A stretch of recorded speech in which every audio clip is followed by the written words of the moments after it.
Argentina became one of the most hated teams at this World Cup. A team like Argentina refusing to play football is absolutely disgraceful. They went from being the team almost everyone wanted to see win in 2022 to the team millions of people were desperate to see lose in 2026. Staying on the final, and it raises questions like, how did Argentina even get there? And this didn't start today. You know, Lionel Messi has won major international titles with Argentina. So stupid. I'm so stupid. He's lost every big game he's ever played for Argentina. It began when Argentina won the 2022 World Cup. 5 penalties. Lionel Messi finally lifting the one trophy that had escaped him.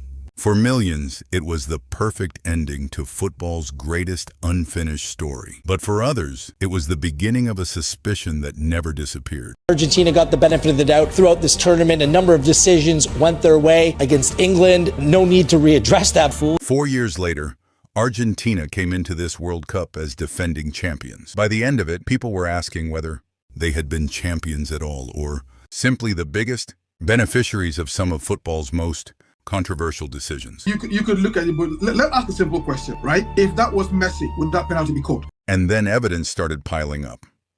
Cabo Verde dragged them to extra time. Egypt had them 2-0, down before a chaotic late comeback, surrounded by refereeing controversy. Switzerland played almost 50 minutes with 10 men and still forced another 120-minute battle. England led a semi-final, retreated into their own box, and watched a 39-year-old Messi create 2 goals in 7 minutes. And every time Argentina survived, one accusation became louder. VARgentina. 5 penalties in Qatar. The controversy against Egypt. Embolo's disputed red card, a favorable-looking path through the knockouts. Suddenly, every decision that went Argentina's way looked less like football and more like part of a script until they met Spain. 20 shots, roughly 2-3 of possession. Argentina went the entire 90 minutes of a World Cup final without attempting a single shot. Messi was isolated, Enzo Fernandez was sent off, and this time there was no late miracle. So did the 2026 World Cup finally prove that FIFA had been protecting Argentina, or did it expose something even more uncomfortable? A great team increasingly dependent on Messi, physicality, chaos, and a championship formula that was finally running out of answers. Because when you separate the controversy from the conspiracy and the emotion from the actual football, the truth is much bigger than VARgentina. This is how Argentina went from the world's most celebrated champions to one of football's most questioned teams, and how the 2026 World Cup finally exposed what was really happening behind their incredible run. Argentina didn't walk into this World Cup looking like a team about to get exposed. Group stage. They looked exactly like what the trophy on their sleeves said they were: champions. Algeria first 3-0. Messi with all 3, 17th, 60th, 76th. His 200th cap and the hat trick pulled him level with Miroslav Klose's all-time World Cup scoring record. Then Austria. Messi missed a penalty, shrugged it off, scored twice instead, moving past Klose and into World Cup scoring history alone. 2-0, through with a game to spare. That let Scaloni rest people. 9 changes against Jordan, still won 3-1. Lo Celso opened it. Lautaro added a penalty. Messi came off the bench to bend in an 80th minute free kick anyway. Group stage, 3 from 3, 8 scored, 1 conceded. Messi already on 6 goals. Even the reserves showed up. So no, this wasn't a team limping through the group stage. Easy to rewrite history now and pretend the cracks were always there. They weren't. Then the knockouts started and Argentina suddenly looked like a team that could win without ever really controlling a match. First warning, Cabo Verde, debutants, no business troubling the champions on paper. Instead, Argentina needed the full 120 minutes. Messi opened it in the 29th. Duarte equalized in the 59th. Lisandro Martinez restored the lead 2 minutes into extra time. Cabral answered right back in the 103rd with a worldie from the edge of the box. 3-2, great. Credit to Cabo Verde, But the question was already forming. Why couldn't the champions close the door? They could still produce a moment. What they couldn't produce was control, a different skill entirely. Champions are allowed to suffer. Argentina proved that in Qatar, but the best ones usually know how to put a game away once ahead. Twice against debutants. They didn't have it. Then Egypt, and the pattern stopped being coincidence. 2-0 down by the 67th minute. Ibrahim early, Zico doubling it, 12 minutes left. Champions staring at an early flight home. Then Romero, 79th, Messi, 83rd. Enzo Fernandez. Second minute of stoppage time. 3 goals in under 15 minutes. 3-2 survived again. Read it two ways. Either Argentina were losing their grip on games they should be controlling, or their real superpower is refusing to accept a match is over. Both are true. This is a team leaning harder on nerve, late pressure, and one man's ability to flip a stadium's mood. And once things got uncertain, nobody looked more at home in the mess. Not automatically bad. Real Madrid built a Champions League dynasty on the same idea, but keep escaping like this, and eventually you meet someone who doesn't blink. Switzerland should have been the reset. Instead, same story. McAllister up inside 10 minutes. Ndoye equalized in the 67th. Embolo sent off for a second yellow. Music gifting Argentina nearly 50 minutes with a man extra, and they still couldn't close it in normal time. Extra time again. Alvarez 112th, a screamer. Lautaro 121st. 3-1 on the scoreboard in reality. 120 minutes needed against 10 men for most of it. Cabo Verde, 120 minutes. Egypt 2 down with 11 to go. Switzerland 120 minutes with a spare man. The road kept getting rockier, running more on moments than mastery, which raises the real question. Aging player or aging blueprint? Because Messi at 39 wasn't declining. The opposite. 6 group stage goals. The all-time World Cup record, and in the semi-final he'd create both goals, sending Argentina to another final. The question was never whether Messi could still do it. It's how much of it Argentina still needed him to do. Find him between the lines. Get it to his left foot. Wait for the pass nobody else sees. The greatest cheat code in Argentinian history was still solving problems. Nobody else could. But needing him to solve so many tells you the machine around him had aged. Scaloni's Argentina once married control and combat almost perfectly. By 2026, the fight remained. The defending remained. Messi remained. What had gone soft was the connective tissue. Here's the twist. The less control they had, the more valuable their ability to make a game unpleasant became. That trait didn't appear in 2026. It's part of what won them the last World Cup. South. American football isn't physical while Europe is. Technical lazy shorthand. Argentina and Brazil have produced some of the most gifted players ever, and Europe has its own brutal traditions. The real difference is competitive culture. CONMEBOL. Qualifying and Copa America demand comfort with confrontation, hostile trips, fouls, arguments, mood swings instead of clean football. Staying functional once a match turns messy is a genuine skill, and Scaloni's side mastered it. Slow it down, speed it up, foul tactically, get under the skin. Close ranks the moment it heats up. Fans called it street smarts. Everyone else called it something else. By 2026, the dark arts and the England semi-final is where that reputation peaked. But be fair, whatever anyone thought of Argentina's edge that night, it's not why England lost. They lost because after Gordon put them 1-0 up in the 55th, 35 minutes from a final, they gave the ball away and never got it back. Possession dropped to roughly 12% over the next half hour, and once Tuchel switched to 5-4-1 and hooked Gordon for Konsa, England completed just 4 of 11 passes in the next 19 minutes. That's an invitation, not tactics. Sit deep, remove your outlet man, and you hand Argentina a smaller pitch, shorter distances, higher lines, second balls falling near your own box. Messi didn't need Argentina to build from back to front because the game was being played on England's doorstep. England thought they were protecting a lead. They were building the exact storm Argentina wanted. Territorial, desperate, unraveling. Argentina's favorite postcode. 85th minute, Messi sets up Fernandez's equalizer. 7 minutes later, McAllister hits the post. Messi keeps it alive, whips in the cross. Lautaro heads it home. 2-1. 2 Messi assists, another escape, another final. No referee needed there. England stopped controlling the ball. Argentina took the ground. Messi punished them. Whatever else gets thrown at this team, that collapse belongs to England alone. It also explains why the dark arts worked. Argentina were never chasing the prettiest match. They were chasing the one they're most dangerous in. Physical, fine. Emotional, fine. Desperate, they've got the nerve. Falling apart, they've got Messi. But live on the edge long enough, and you build a reputation. By the final, Spain had done their homework. Aymeric Laporte came out beforehand and called Argentina out.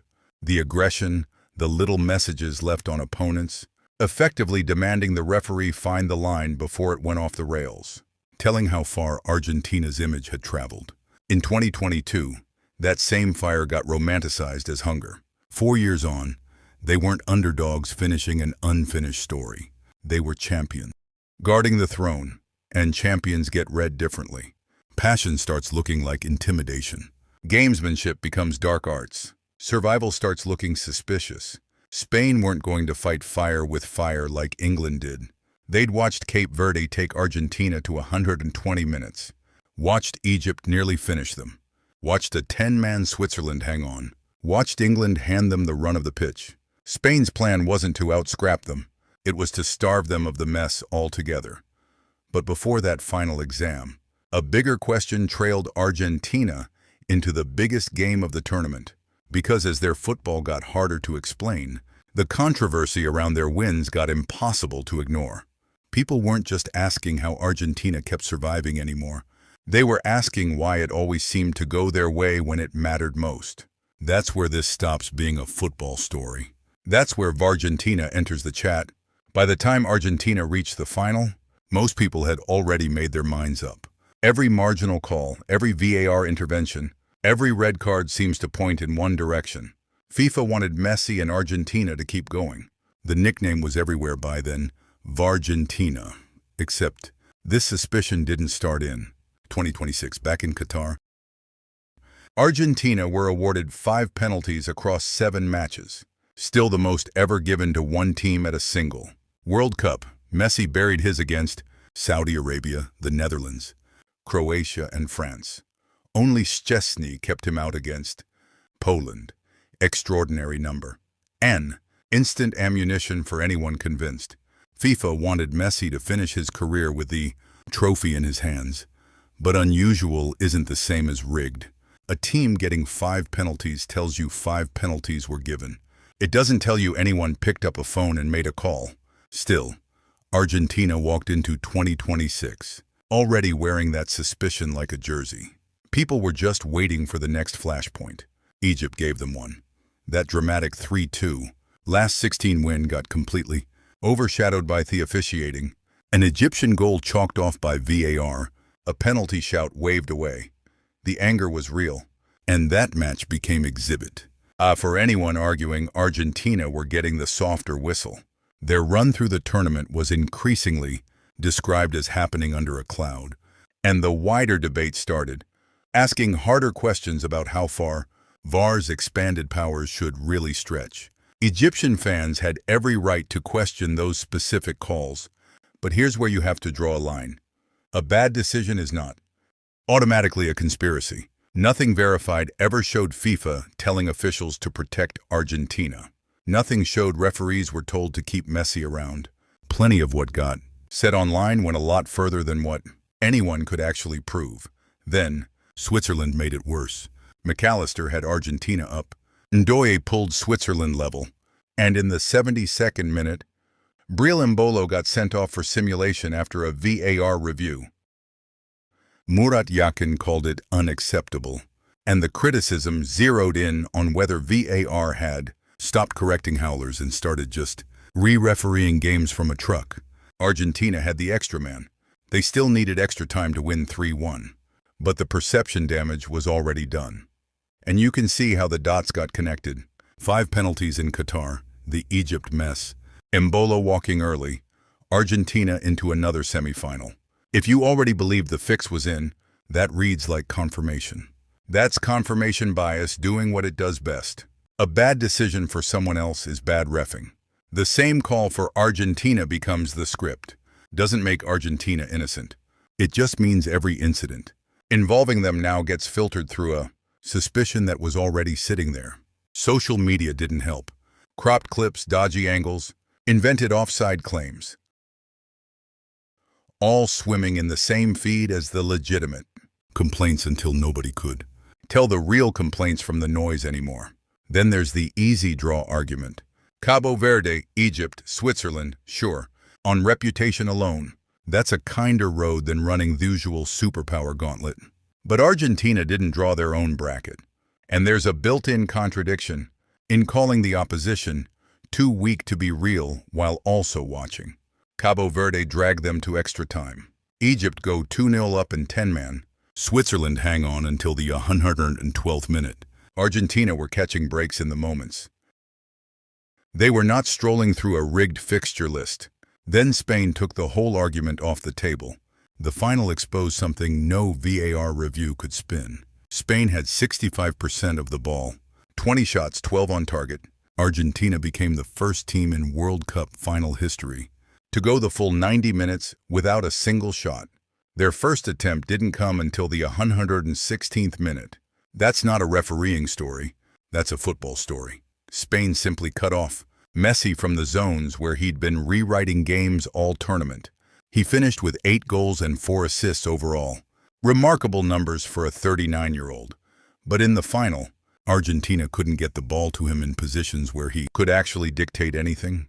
And when Messi has nothing to work with, this Argentina doesn't have a plan B. Their physicality caught up with them too. Enzo Fernandez picked up a second yellow in stoppage time for a foul on Pau Cubarsí, leaving Argentina to play the entire extra time a man down.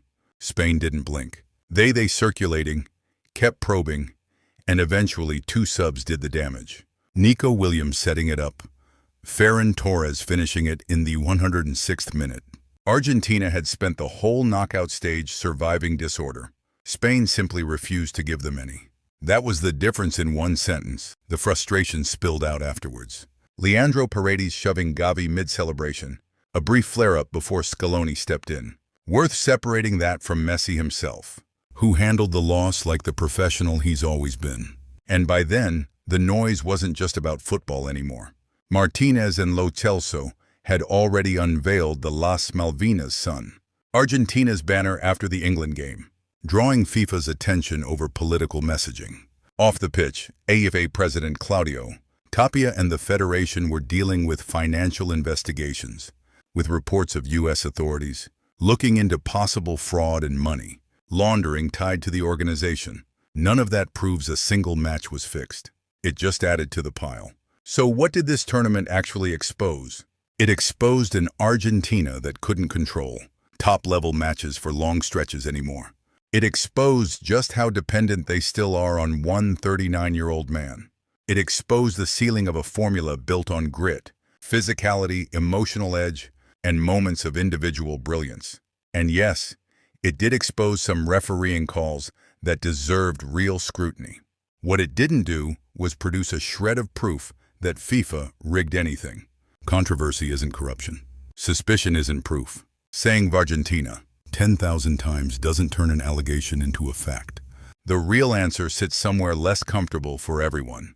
Argentina weren't frauds smuggled to another final, but the complaints weren't all invented either. This was a great team, running up against the limits of what made it champions in the first place, playing under so much suspicion that every good bounce looked like a conspiracy, and every hard tackle looked like further proof. They'd gone from 2022's heroes to 2026's villains. In the end, Spain exposed Argentina far more convincingly than any theory online ever could. They took away the late drama. They isolated Messi, they kept the ball, and refused to let the game turn ugly. And 106 minutes in, Ferran Torres handed them the one thing. Argentina had spent the entire knockout stage running from a problem they couldn't escape.